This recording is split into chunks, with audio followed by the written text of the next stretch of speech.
Bismillahirrahmanirrahim. Assalamualaikum warahmatullahi wabarakatuh.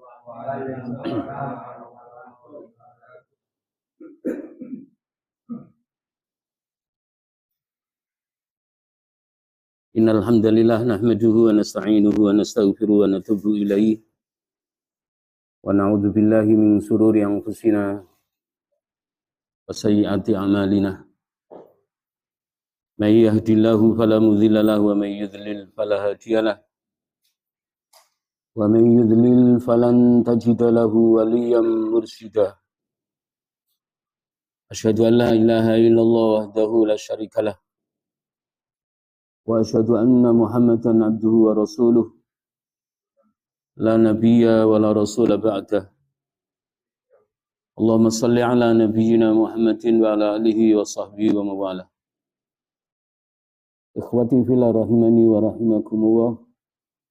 Usikum wa nafsi bitaqwallahi wa ta'atihi la'allakum tattaqun. La'allakum turhamun, la'allakum tuflihun.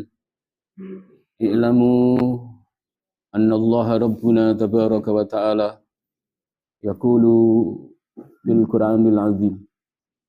Yaqulu fi kitabil aziz, a'udzu billahi minasyaitonir rajim. Ya ayyuhalladzina amanu taqullaha haqqa tuqatih wa la tamutunna illa wa antum muslimun. Ya ayyuhan nasu taqu rabbakumul ladzi khalaqakum min nafsin wahidah wa khalaqa minha zawjaha wa batha minhuma rijalan katsiran wa nisaa'a wattaqullaha alladzi tasaaluna bihi wal arham. Innallaha kana 'alaikum raqiba. Ya ayyuhalladzina amanu taqullaha wa qulu qawlan sadida yuslih lakum a'malakum wa yaghfir lakum dhunubakum. Wa may yuti'illaha wa rasulahu faqad faza fawzan 'azima. Fa inna asdaqal hadithi kitabullahi wa khairal hadi hadiyu nabiyyina Muhammadin sallallahu alaihi wasallam wa syarral umuri muhdatsatuha wa kullu muhdatsatin bid'ah wa kullu bid'atin dhalalah wa kullu dhalalatin finnar. Allahumma anfa'na bima 'allamtana wa 'allimna ma yanfa'una wa zidna 'ilman warzuqna fahman. Allahumma inna nas'aluka 'ilman nafi'a wa rizqan thayyiban wa 'amalan mutaqabbala. Allahumma inna na'udzubika min 'ilmin la yanfa' wa qalbin la yakhsha' wa min nafsin la tasba' wa min da'watin la yustajabu laha. Allahumma la sahla illa ma ja'altahu sahla wa anta taj'alul hazna idza syi'ta sahla. Amma ba'd, ikhwati fillah rahimani wa rahimakumullah. Alhamdulillah, kita bersyukur kehadirat Allah Subhanahu wa taala atas segala nikmat yang Allah karuniakan kepada kita sampai malam hari ini. Nikmat kesehatan dan nikmat kesempatan. Nikmat Allah kokohkan iman di dada kita. Baik iman kita kepada Allah Subhanahu wa taala, iman kita kepada para malaikatnya, iman kita kepada kitab-kitabnya, iman kita kepada para nabi, para rasul. Khususnya adalah iman kita kepada khatamul anbiya wal mursalin, Nabi kita Muhammad sallallahu alaihi wa ala alihi wa ashabihi. Iman kita kepada hari akhir. Hari Allah Subhanahu wa taala akan meminta pertanggungjawaban semua amal yang dilakukan oleh hamba-hambanya. Baik hambanya yang beriman maupun mereka yang menutup hatinya tidak beriman kepada Allah Subhanahu wa taala dan tidak beriman kepada seorang rasul yang Allah utus di tengah-tengah mereka. Alhamdulillah, iman yang keenam juga kita selalu berusaha untuk supaya mencapai kesempurnaan. Karena banyak di antara kaum muslimin itu terjadi kegagalan di dalam menyempurnakan imannya yang ke-6. Al-imanu biqadarihi khairihi wa syarrihi. Iman kepada qadar Allah Subhanahu wa taala, baik qadar yang baik maupun takdir yang buruk. Padahal yang diminta oleh Allah Subhanahu wa taala sederhana, berkaitan dengan rukun iman yang ke-6. Ketika Allah menetapkan satu takdir yang disebut takdir yang baik. Takdir yang baik itu manusia juga dibagi menjadi dua. Ada yang bersyukur ketika Allah menetapkan takdir baik untuknya. Ada juga yang kufur. Padahal yang diingini oleh Allah Subhanahu wa taala ketika hamba-hambanya yang beriman itu Allah tetapkan takdir untuk mereka. Takdir baik, keluasan rizki. Allah menuntut agar mereka bersyukur. Dan ketika Allah tetapkan takdir buruk, maka Allah mengingini hambanya itu memiliki kesabaran hati. Diuji dengan takdir buruk banyak yang gagal. Diuji dengan takdir baik juga masih banyak di antara hamba Allah yang kufur, tidak bersyukur kepada Allah Subhanahu wa taala atas takdir baik yang Allah tetapkan untuknya. Bagi seorang mukmin sempurna di dalam mengimani rukun Islam yang ke-6. Maka Rasulullah sallallahu alaihi wasallam dalam sabdanya beliau menyampaikan, ajaban lil mu'min anna amrahu kullahu khair. Sangat menakjubkan, sangat mengagumkan bagi seorang mukmin. Yang kagum adalah Rasulullah SAW kepada umatnya yang mukmin, yang memiliki iman yang subut, iman yang konstan di dadanya, sehingga semua urusan yang menjadi urusannya, baik lingkup dunia maupun lingkup keakhiratan, semuanya mendapatkan penilaian baik. Tidak ada urusan seorang mukmin itu, baik yang lingkup dunia maupun lingkup keakhiratan, yang mendapat penilaian yang tidak baik. Tapi semuanya mendapatkan penilaian baik. Dan inilah yang membuat takjub Nabi kita Muhammad SAW. Sangat mengagumkan, sangat membuat takjub bagi seorang mukmin bahwa sesungguhnya semua urusannya baik untuknya. Dzalika la yakunu illa lil mu'min. Yang demikian itu tidak akan terjadi kecuali bagi seorang mukmin. Ada dua rahasia ikhwati fillah rahimani wa rahimakumullah. Mengapa semua urusan seorang mukmin itu baik yang berkaitan dengan urusan dunia maupun urusan akhirat, semuanya mengagumkan. Membuat takjubnya Allah Subhanahu wa taala dan membuat takjubnya Nabi kita Muhammad sallallahu alaihi wasallam terletak pada dua hal. Idza asobathus sarra syakar. Ini rahasia yang pertama. Idza asobathu sarra syakar. Ketika Allah memberikan keluasan hidup. Keluasan hidup ini merupakan bagian dari takdir baik. Ketika Allah memberikan kebahagiaan. Ketika Allah memberikan kesuksesan. Ketika Allah memberikan kemudahan dari urusan-urusan yang ia hadapi dalam kehidupan sehari-hari, maka yang ada di dalam hatinya syakara. Dia bersyukur. Sehingga dengan syukurnya inilah semua urusannya dinilai baik oleh Allah Subhanahu wa taala dan dinilai baik oleh Nabi kita Muhammad sallallahu alaihi wasallam. Bahkan Rasulullah SAW kagum. Jadi tidak ada urusan seorang mukmin itu baik yang berkaitan dengan dunia maupun akhirat yang gagal. Semuanya menjadi bagian dari ibadahnya kepada Allah Subhanahu wa taala. Wa idza asabathu dharra, dan ketika ditimpa kemelaratan. Kalau kemelaratan itu berarti masuknya takdir buruk. Jadi ketika Allah uji kesulitan dalam kehidupannya, yang ada di dalam hatinya adalah sabar. Sabar. Sabar Allah lahirkan dari hatinya. Sehingga tertimpanya kepahitan dalam hidupnya.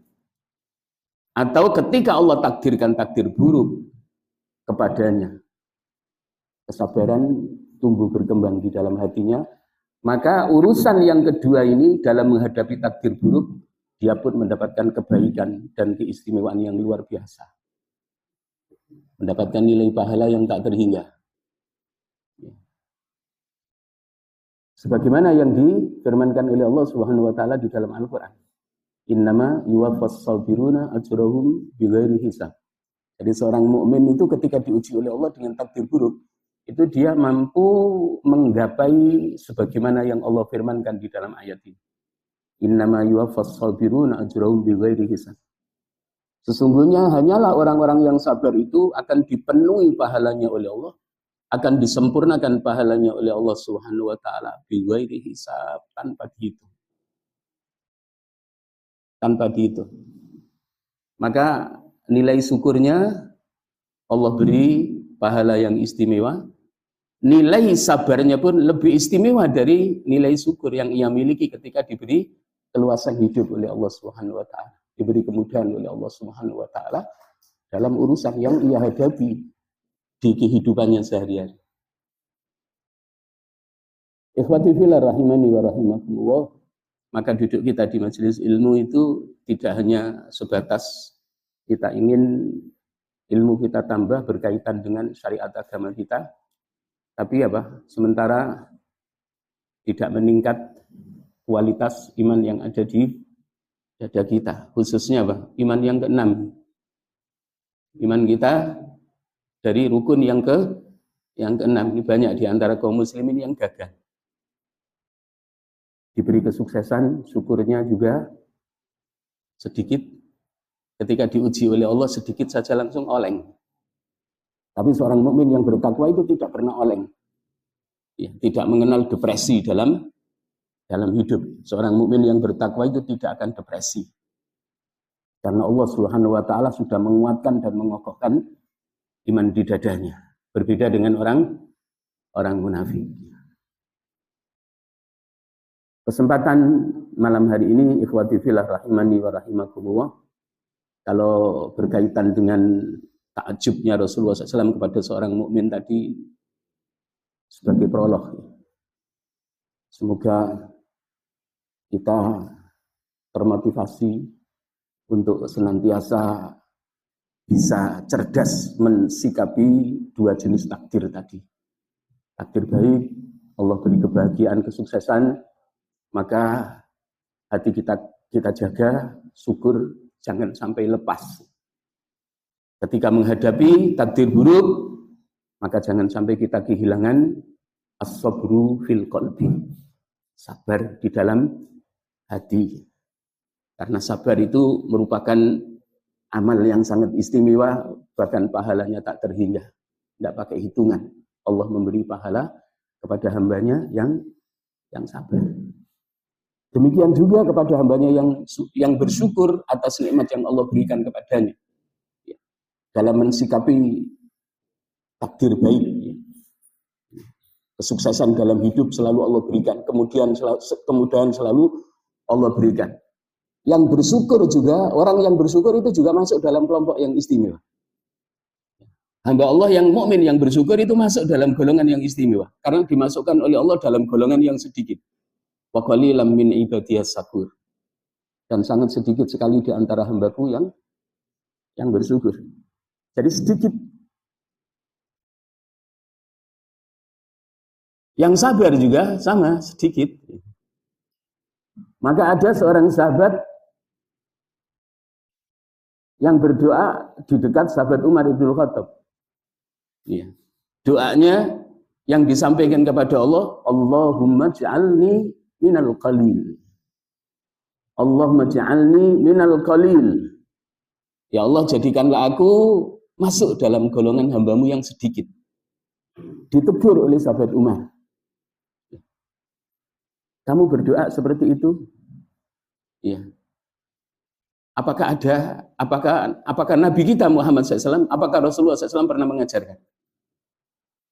Kemudian apa? Dia menyampaikan kepada Amirul Mukminin sahabat Umar bin Khattab radhiyallahu taala. Wahai Amirul Mukminin, ya, bukankah Allah Subhanahu wa taala berfirman, wa qalilam min ibadiyas syakur. Dan sangat sedikit sekali di antara hamba-Ku yang bersyukur.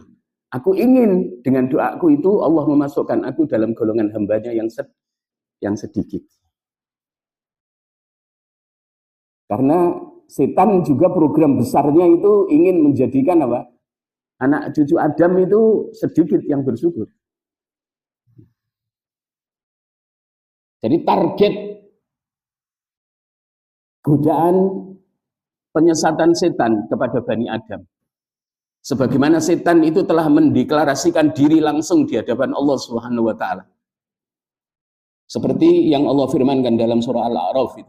Ayat berapa itu? Ayat 17 kalau tidak salah. Ya. Summa la'atiyannahum min baini aydihim wa min khalfihim wa an aymanihim wa an samailihim wa la tajidu aktsarahum syakirin. Ketika iblis dideportasi oleh Allah Subhanahu wa taala,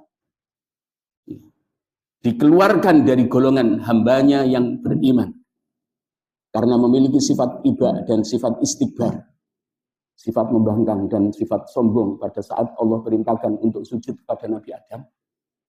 Sujud dalam rangka bukan menyembah kepada Nabi Adam, tapi sujudnya adalah dalam rangka melaksanakan yang Allah perintahkan. Ternyata iblis itu memiliki sifat ujub yang sangat dahsyat di dalam hatinya. Sifat iba, sifat bangkang yang luar biasa. Sifat sombong yang luar biasa. Apa yang menyebabkan, wahai iblis, kamu tidak memenuhi perintahku saat aku perintahkan kamu sujud kepada Adam? Jawabannya sebagaimana yang Allah firmankan, ana khairum minhu khalaqtani min narin wa khalaqtahu min tin. Aku lebih baik ya Allah. Yang menyebabkan aku tidak mau patuh dan tunduk kepadamu ketika engkau perintahkan aku sujud kepada Nabi Adam adalah aku lebih baik daripada Adam. Jadi menganggap dirinya lebih baik daripada Adam di hadapan Allah, Tuhan yang maha menilai. Iblis menganggap dirinya lebih baik dari Adam. Tapi Allah menilai bahwa iblis ketika mengucapkan kalimat ini menjadi seburuk-buruknya makhluk. Menjadi seburuk-buruknya makhluk. Karena apa? Dia memakai sifat yang merupakan sifatnya Allah. Sombong. Sombong adalah hanya Allah yang boleh sombong. Tapi iblis saat itu apa? Memakai sifat ini. Jadi ujub, jadi satu, terintegrasi dengan sifat iba, bangkang, menyatu dengan apa? Al-kibru. Ya, maka di dalam surah Al-Baqarah ya, aba wastakbara wa kana minal kafirin. Ya, aba wastakbara, iblis itu bangkang, wastakbara dan gumedi, sombong.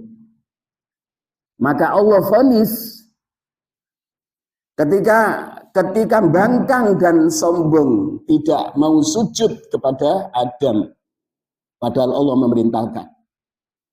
Jadi sujudnya dalam rangka melaksanakan yang Allah perintahkan, dia bangkang dan sombong. Maka saat itu imannya lepas. Karena Pak Iman itu tidak pernah bersatu dengan sombong. Sombong sedikit saja masuk neraka, apalagi sombongnya gede kayak iblis. Maka salafus salih itu menetapkan sombong itu adalah merupakan bagian dari penyebab su'ul khotimah. Sifat ujub, gumbedi, sombong, seperti sifatnya iblis, itu bisa berakhir dengan akhir hidup yang su'ul khotimah. Seperti yang dialami oleh iblis. Karena iman dengan sombong itu tidak bisa bersatu. Tidak bisa bersatu. Akan lepas salah satu.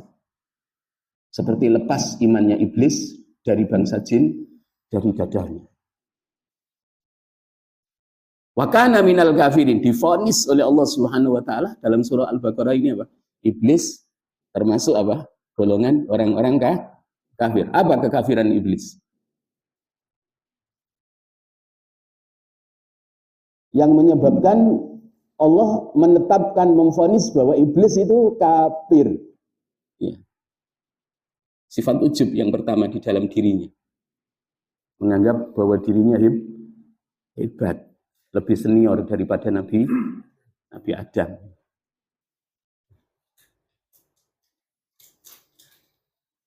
Iblis dari bangsa jin. Kana minal jinni fa fasaqa an amri rabbi. Jadi iblis itu dari bangsa jin, kemudian berbuat fasik kepada Tuhannya. Kefasikan iblis adalah itu tadi. Ketika Allah perintahkan sujud kepada Nabi Adam, kemudian bangkang tidak mau sujud karena kesombongannya. Ketika ditanya oleh Allah, apa yang menyebabkan kamu tidak mau sujud ketika aku memerintahkan sujud kepada Adam? Ana khairum minhu. Khalaqtani min nari wa khalaqtahu min tin. Aku lebih baik ya Allah dari Adam. Engkau telah ciptakan Adam dari tanah, sementara aku telah kau ciptakan dari api.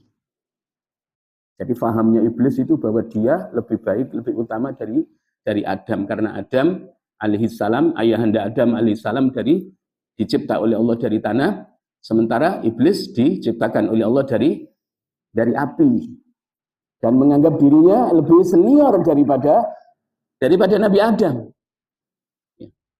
Sebelum Nabi Adam diciptakan, ya, bangsa jin termasuk malaikat sudah komunikasinya dengan Allah itu sudah terjalin. Sudah terjalin. Kalau dari bangsa manusia yang memiliki jaringan komunikasi adalah yang diangkat menjadi nabi dan menjadi rasul, karena Allah menurunkan wahyu kepadanya.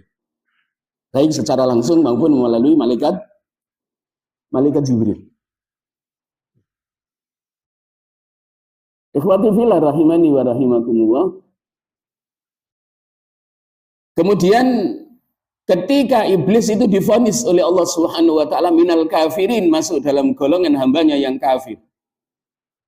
Yang asal mulanya adalah makhluk yang dikasihi oleh Allah, yang dicintai oleh Allah, kemudian menjadi makhluk yang rajim. Makhluk yang dilaknat. Keberkahan hidupnya dicabut sama Allah Subhanahu wa taala. Dan seumur-umur dari pertama kali bangkang sampai hari kiamat itu termasuk apa? Makhluk yang dilaknat oleh Allah Subhanahu wa taala. Maka iblis tidak mau celaka sendiri. Mengkambing hitamkan apa? Ayahanda Adam, gara-gara kamu wahai Adam. Gara-gara kamu wahai Adam. Allah menciptakan kamu, kemudian apa? Aku diperintahkan sujud kepadamu.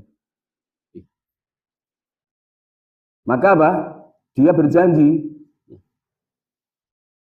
Dia menyampaikan kepada Allah, beri aku waktu, ya Allah, beri aku umur yang panjang. Fa'andirni ila yaumi yub'atsun. Fa'andirni ila yaumi yub'atsun. Tangguhkan ya Allah kehidupanku sampai hari kebangkitan. Perpanjang ya Allah umurku sampai hari kebangkitan. Maka dikabulkan sama Allah Subhanahu wa taala. Wa'andirni ila yaumi yub'atsun. Jadi meminta kepada Allah, iblis itu setelah divonis oleh Allah masuk dalam golongan hambanya yang kafir karena tidak mau melaksanakan perintah Allah sujud kepada Nabi Adam, maka apa? Dia minta supaya umurnya diperpanjang sampai hari kiamat. Untuk apa? Untuk melampiaskan dendamnya kepada keturunan ayahanda Adam, kita semua, dengan melakukan penyesatan-penyesatan, dan penyesatannya diabadikan oleh Allah di dalam surah Al-A'raf. Ya. Bisa dibuka kalau tidak salah ayat 17 yang tadi kami baca. Tsumma la'atiyannahum min baini aydihim wa min khalfihim wa an aymanihim wa an sama'ilihim wa la tajidu aktsaruhum syakirin. Wahai Allah, akan aku datangi mereka, anak cucu Adam. Aku datang kepada mereka bukan sebagai sahabat, tapi aku datang kepada mereka akan melakukan penyesatan.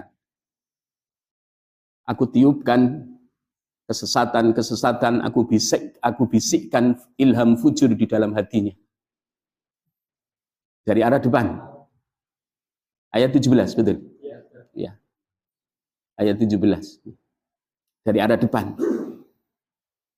4 arah. Jadi apa? Iblis itu penyesatannya meliputi 4 arah.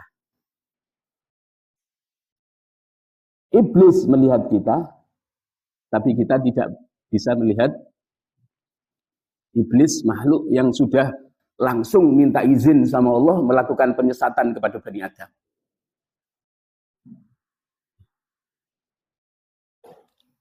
Aku datangi mereka ya Allah dari arah depan. Kalau dari arah depan gagal ya Allah, wa min khalfihim. Aku datangi dari arah belakang. Dari arah belakang. Seorang mukmin yang tidak memahami bisikan iblis, bisikan setan akan apa? Mudah hatinya diterobos. Jadi hatinya diterobos itu mudah.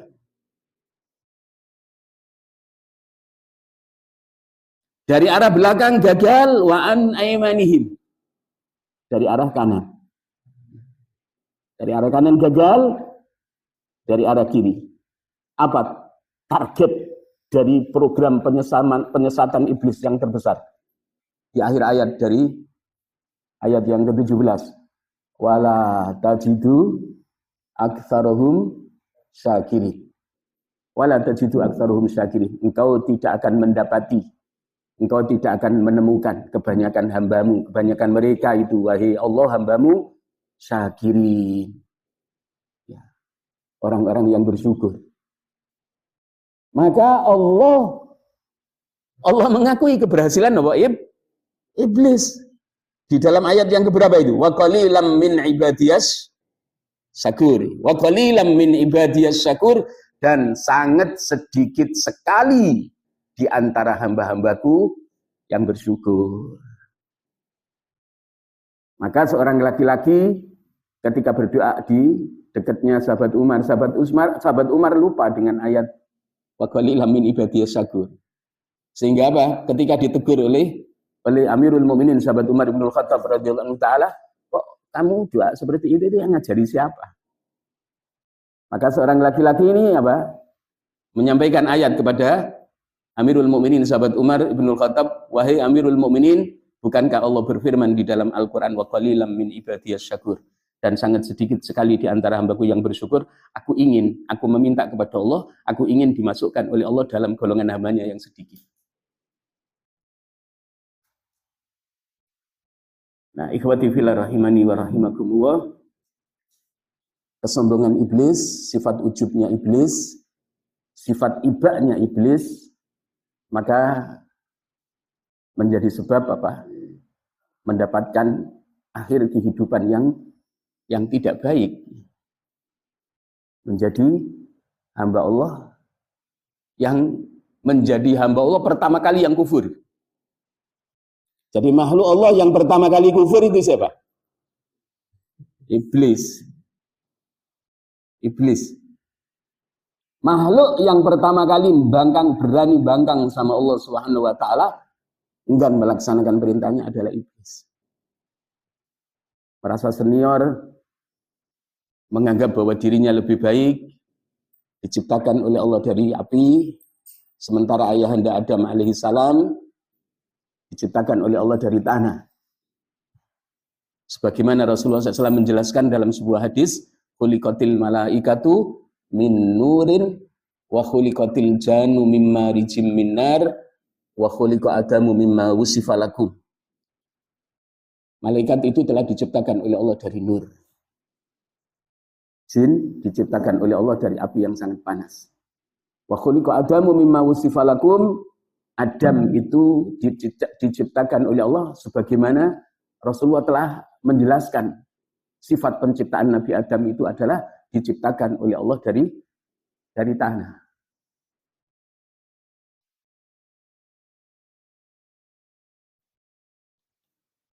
Ikhwati fillah rahimani wa rahimakumullah, berkaitan dengan mensikapi takdir baik dan takdir buruk tadi, termasuk juga berkembang sampai kepada penciptaan Nabi Adam, kemudian penciptaan malaikat dan penciptaan jin. Kemudian setelah Allah Subhanahu wa taala menciptakan Nabi Adam, Allah perintahkan malaikat dan jin itu untuk sujud kepada Nabi Adam. Ada satu dari bangsa jin, iblis, wa kana minal jinni, kana minal jinni fa fasaqa an amri rabbi. Jadi iblis itu atau setan itu dari bangsa jin, kemudian dia berbuat fasik kepada Allah Subhanahu wa taala karena pada saat diperintahkan untuk sujud kepada Nabi Adam tidak mau sujud. Kita lanjutkan satu ayat dan dua hadis tadi adalah sebagai prolog untuk tema kita pada malam hari ini. Tema kita pada malam hari ini adalah an-nifaqu nifaqani. Orang munafik itu dibagi menjadi dua. Ada munafik asghar, ada munafik akbar. Ada nifaq asghar, ada nifaq akbar. Maka Syekh Abdul Aziz bin Abdul Wahab bin Baz, sebagaimana dalam artikel yang berkaitan dengan akidah Islamiyah, ketika beliau ditanya, nifaq itu ada berapa macam? Beliau menjawab, an-nifaqu nifaqani. Nifaq itu ada dua. Nifaqun akbar, nifaq besar yang mengeluarkan pelakunya keluar dari agama Islam. Wa nifaqun asghar, dan nifaq kecil. Kalau nifaq kecil itu tidak sampai mengeluarkan pelakunya dari agama Islam. An-nifaqul akbar, nifaq akbar atau nifaq besar itu adalah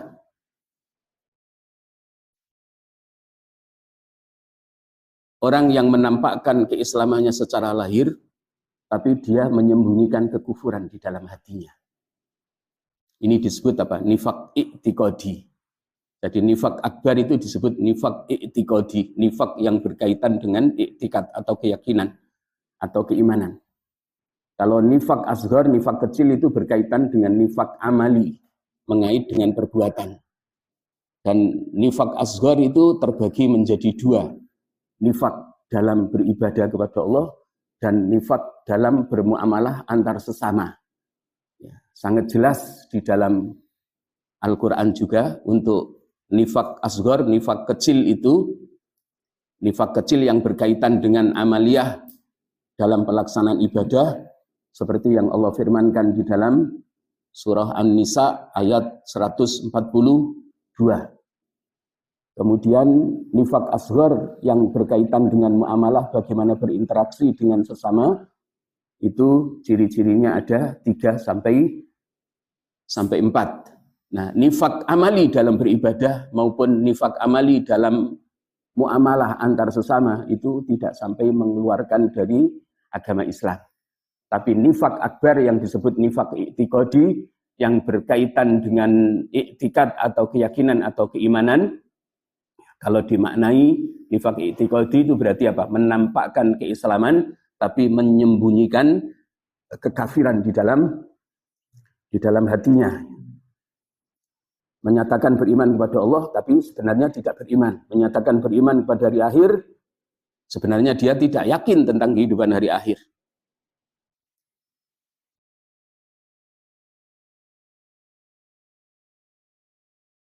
Maka mereka nanti di hari kiamat akan dihukum oleh Allah Subhanahu wa taala. Baik munafik i'tiqadi maupun munafik amali itu semuanya akan dihukum oleh Allah Subhanahu wa taala sebagaimana yang Allah firmankan dalam surah An-Nisa ayat 145, innal munafiqina fid darkil asfali minan nar. Sesungguhnya orang-orang munafik itu nanti akan dimasukkan oleh Allah ke dalam neraka yang paling dasar. Tapi munafik amali yang disebut apa? Nifak asghar, ya, perbuatannya yang disebut nifak asghar dalam beribadah maupun dalam muamalah, bagaimana berinteraksi dengan sesama, itu tetap dihukum sama Allah di neraka paling bawah tapi tidak kekal. Bisa. Tapi munafik i'tiqadi yang pura-pura muslim tapi sebenarnya kafir, menampakkan keislamannya seperti Abdullah bin Ubay, tapi sebenarnya adalah hatinya penuh dengan kekufuran, maka kekal di dalam neraka. Kekal di dalam neraka. Tapi dua-duanya, ya, munafik amali maupun munafik i'tiqadi, munafik amali yang disebut munafik asghar itu, atau munafik apa? Akbar, ya, sama-sama masuk di dalam neraka. Ya, secara umum sebagaimana yang Allah firmankan di dalam surah An-Nisa ayat 145, innal munafiqina, sesungguhnya semua orang munafik. Ya, baik yang munafik kecil, ya, munafik amali orangnya, kalau perbuatannya kan nifak amali atau nifak asghar, maupun ya nifak akbar, ya, yang berkaitan dengan nifak i'tiqadi. Jadi semuanya dimasukkan oleh Allah Subhanahu wa taala ke neraka yang paling dasar. Bedanya adalah yang nifak amali, nifak kecil itu tidak kekal, tapi apa? Nifak i'tiqadi yang disebut nifak besar itu akan kekal selamanya. Adapun ciri-ciri nifak asghar, nifak asghar itu nifak dalam bermuamalah antar sesama maupun nifak asghar yang berkaitan dengan beribadah kepada Allah Subhanahu wa taala. Rasulullah SAW dalam sabdanya, beliau menyampaikan, ya, ayatul munafiqi salasun. Ciri orang munafik itu ada 3. Ini dalam bermuamalah antar sesama. Maka yang dirugikan adalah apa? Sifatnya horizontal. Idza hadasa kadzaba. Ketika berbicara bohong. Ketika berbicara bohong, berarti yang dirugikan adalah temannya yang dibohongi. Ini amali apa? Muamalah dalam apa? Muamalah dalam pergaulan antar sesama.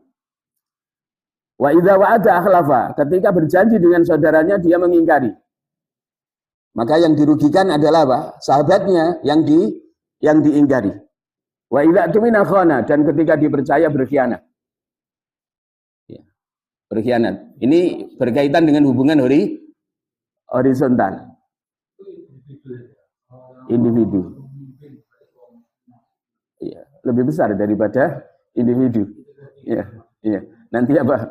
Tuntutannya lebih besar dari kiamat. Kalau berdusta kepada rakyat, ya berarti semua rakyat nanti akan menuntut di hadapan Allah Subhanahu wa taala.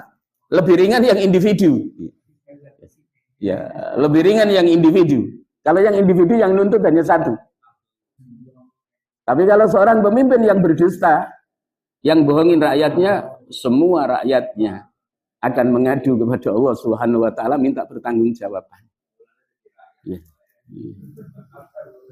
Lu enak jadi wong cilik daripada jadi wong gede. Ya. Tapi jadi wong gede ini adil juga jaminannya dinaungi oleh Allah. Imamun adilun.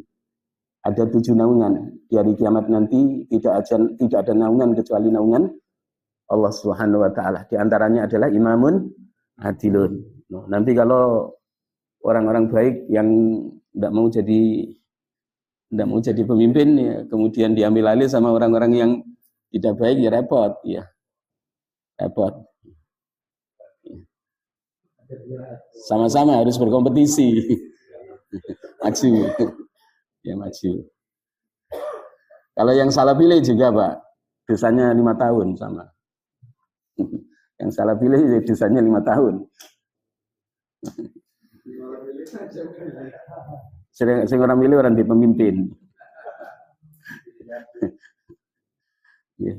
Kita lanjutkan ikhwati fillah rahimani wa rahimakumullah. Jadi yang nifak asghar, nifak kecil itu berkaitan dengan apa? Amal perbuatan.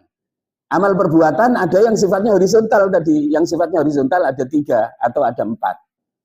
Tapi ada yang apa? Yang nifak asghar yang berkaitan dengan ibadah. Jadi munafik dalam beribadah itu yang sifatnya vertikal seperti yang Allah firmankan di dalam surah An-Nisa ayat 142. Itu ciri-ciri nifak asghar dalam beribadah, orang munafik dalam beribadah yang disebut nifak asghar perbuatannya ya, dalam beribadah itu ada 5 itu kan. Ada 5 ini. An-Nisa ayat 142.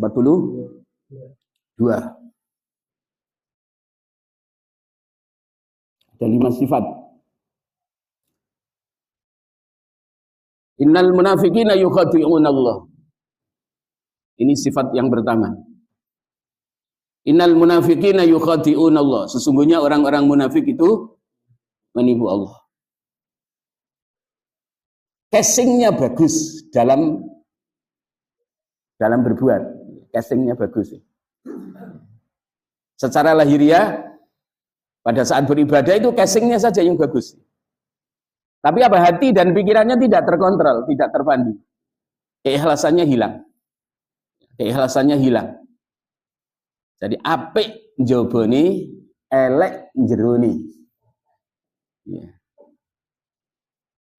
Elek jerone. Orang memahami bahwa apa? Secara lahir dia bagus ya. Tapi ketika ditilik oleh Allah, bagaimana pikiran dan hatinya, itu apa? Ternyata yang diharapkan bukan wajahnya Allah Subhanahu wa taala. Yang dicari bukan ridhonya Allah Subhanahu wa taala dalam amal solih yang ia lakukan. Tapi amal solihnya secara zahir apik, bagus, tapi apa? Ketika dilihat di dalam batinnya menipu Allah Subhanahu wa taala dan menipu kaum muslimin. Sehingga kaum muslimin menganggap bahwa apa? Amaliyahnya bagus, tapi casingnya saja yang bagus. Ketika dilihat keikhlasan di dalam hati, tidak menghadap kepada Allah ketika beribadah. Al-ikhlasu fi qalbihi tidak ada. Ikhlasnya di dalam hatinya tidak ada. Diibaratkan apa? Kalau dia sedang sholat madhep kiblat, tapi hatinya tidak madhep kepada yang punya kiblat. Ya, berarti apa? Yang madhep kiblat, yang ibadah jasmaninya, tapi apa? Hatinya tidak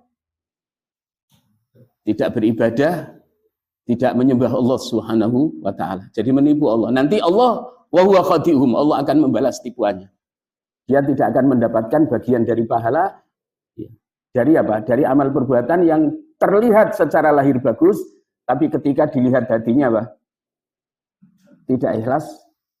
Bukan Allah yang dituju. Bukan Allah yang dituju, wajahnya Allah yang diharapkan. Ridhonya Allah yang dicari. Jadi orang munafik itu tidak hanya Allah Subhanahu wa taala yang ditipu dan Rasulnya, tapi apa? Semua kaum muslimin ditipu. Yukhadi'unallaha walladzina amanu. Jadi orang-orang munafik itu apa? Menipu Allah dan menipu orang-orang yang beriman. Wa ma yahda'una illa ya, apa ilang anfusahum wa ma yash'urun. Mereka tidak menipu Allah dan tidak menipu Rasulullah SAW dan tidak menipu kaum mukminin. Tapi sebenarnya mereka menipu dirinya sendiri, tapi mereka tidak Tidak merasa. Jadi tidak merasa. Allah nanti akan membalas tipuannya. Ini sifat satu. Sifat yang kedua adalah wa idza qamu ila sholati qamu kusala. Orang munafik itu ketika dipanggil oleh Allah Subhanahu wa taala untuk menegakkan salat, dipanggil pada waktu subuh, dipanggil waktu zuhur, dipanggil waktu asar, dipanggil waktu maghrib, dipanggil waktu isya, qamu kusala.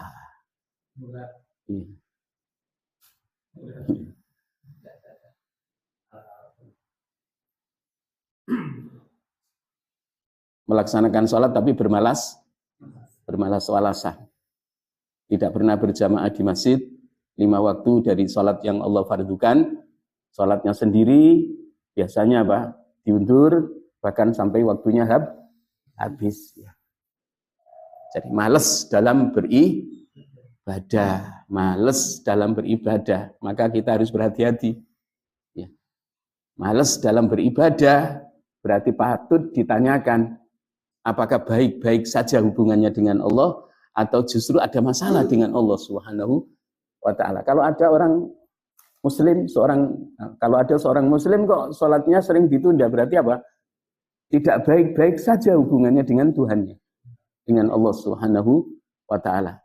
Karena ibadah yang pertama yang Allah fardukan, yang wajib kita tegakkan, khususnya bagi laki-laki di masjid dengan berjamaah, itu dijadikan oleh Rasulullah SAW sebagai barometer untuk mengukur, menilai apa? Amal selain sholat lima waktu, selain sholat 5 waktu. Wa idza qamu ila sholati qamu kusala. Ketika mereka menegakkan salat, dipanggil oleh Allah Subhanahu wa taala di 5 waktu ketaatan, mereka melaksanakannya dengan bermalas-malasan. Khususnya adalah salat Isya sama salat subuh. Salat Isya sama salat subuh itu paling berat terasa di dalam hatinya orang munafik. Walaupun secara umum orang munafik itu memang salatnya malas. Tidak hanya salat Isya sama salat subuh. Ya. Zuhur ya malas, asar ya malas, maghrib ya malas. Ya.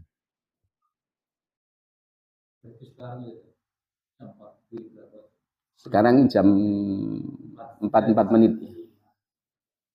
Biasanya teman-teman masjid apa? Masjid teman-teman Muhammadiyah biasanya mundur 8 menit biasanya. Ya. Ini di yang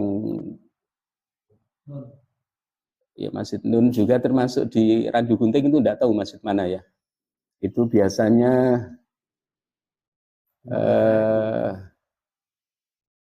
kalau di Masjid Al-Irsyad itu setelah adzan kan nunggu 20 menit. Ketika kurang 5 menit itu baru adzan. Ya, suara dari selatan biasanya Randu Gunting. Termasuk di Masjid At-Taqwa ini sini ya. Masjid At-Taqwa Jalan Bawal ya. Jalan Bawal itu juga 10 menit sampai 8 menit. Karena terlalu masih gelap ya kalau di Tegal itu ya. Masih gelap ya. Zikirnya sudah lama saja, keluar masjid masih gelap ya. Masih gelap, kegasikan.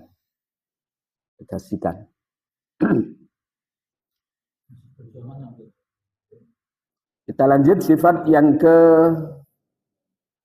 berapa tadi? Yang ketiga ya. Yura'unan nasa. Yura'unan nasa. Orang-orang munafik itu ketika beramal salih mereka riya.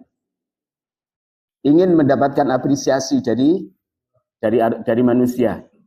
Ya, mengharap wajahnya Allah Subhanahu wa taala itu sangat apa? Sangat minimalis. Sangat minimalis. Kemudian yang keempat adalah wala yadhkurunallaha illa qalila. Ketika berzikir, zikirnya kepada Allah Subhanahu wa taala itu sedikit. Jadi zikirnya kepada Allah itu sedikit.